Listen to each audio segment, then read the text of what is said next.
खुलुमबाय लोगोफोर नोंथांमोनजों आङो मोनसे दिनै ओरैबायदि मिनिथावना लाजिथाव आरोखि ओरैबायदि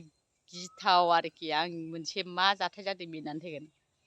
बोराया आंखौ गामियाव फैनानै गय बागान नायनो होननानै फैबाय आरोना नै गय बागान गेजेराव दं आरोखि आं ओरैबो फैबाय बिनिफ्राय ओरै बैथिं खामानि मावगासिनो आरोना ओमफ्राय दाना मा जाबाय बिसिम सफैनायावनो मटर साइकेलखौ एसे लांदां जायगायाव दोनफैबाय आरो बेजों फैथारबाय मटर साइकेलजों फैनायावनो लेवारा ओरैबायदि जेव जेव ओंखारबाय थांनोनो हाला आङो बाव गाखोनानै दं नै नालाय लोगोफोर माबायदि गाखोनानै थानांबाय आङो गिथाव बाथाव ओरैबायदि मिनिथाव आं दा थांफिननोनो सिन्था जाबाय आरोखि ना आथिङाव बेसेबांबा गोजौ दिखांनानै फैदोंब्लाबो आथिङाव लेवारा बानानै फैबावदों आरोना दाबो सिगां दा थिग आंनि होख्रावनायखौ खोनानानै ओमफ्राय मा होनो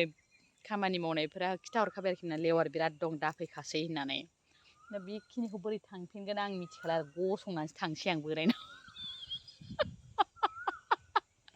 बोरायनाव गसंनानैसो थांसिगोन आङो बेखौनो खिथानो लुबैनानै माबाय आरोखि ओइथिं दंहै गावस्रा हनै ओइथिं रोमै रोमै खामानि मावनानै दंगासिनो ओइनो फैगौ आरोना बेखौनो खोन्थानो लुबैबाय आं लोगोफोर गय बागानाबो बिदिनो थैफिनबाय थायो नै एफा एफा दाउखा मोननायखाय मोजां नुदों आरोना